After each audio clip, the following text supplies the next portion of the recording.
अस्सलाम वालेकुम चाचा पागली। वालेकुम अस्सलाम। कीअं आया आहियो? काकर खान जे धीउ जो फ़ैसिलो आहे, सरदार मोकिलियो आहे। सरदार असां सां कहिड़ियूं चङायूं कयूं आहिनि। ॿियो वरी चाकर, उहो वरी कहिड़ो चङो मुड़ुसु आहे जंहिंजे धीउ जे फ़ैसिले ते वञूं। सॼी बिरादरी जो फ़ैसिलो आहे, उन में तव्हांजो हुजणु त ज़रूरी आहे न। सरदार ऐं बिरादरी वारनि मूंखे पंहिंजे राज मां कढी छॾियो न।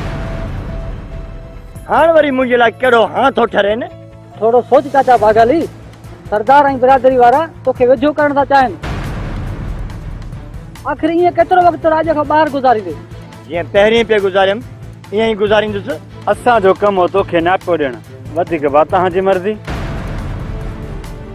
चङो ठीकु आहे, तव्हां ॿई पहिरीं हलो मुंहिंजे उताक ते। टुकर भर खाई पियो वञिजो। मां कंहिंखे बि मानीअ खां बग़ैर पंहिंजे उताक तां न वापसि मोटाईंदो। हलो।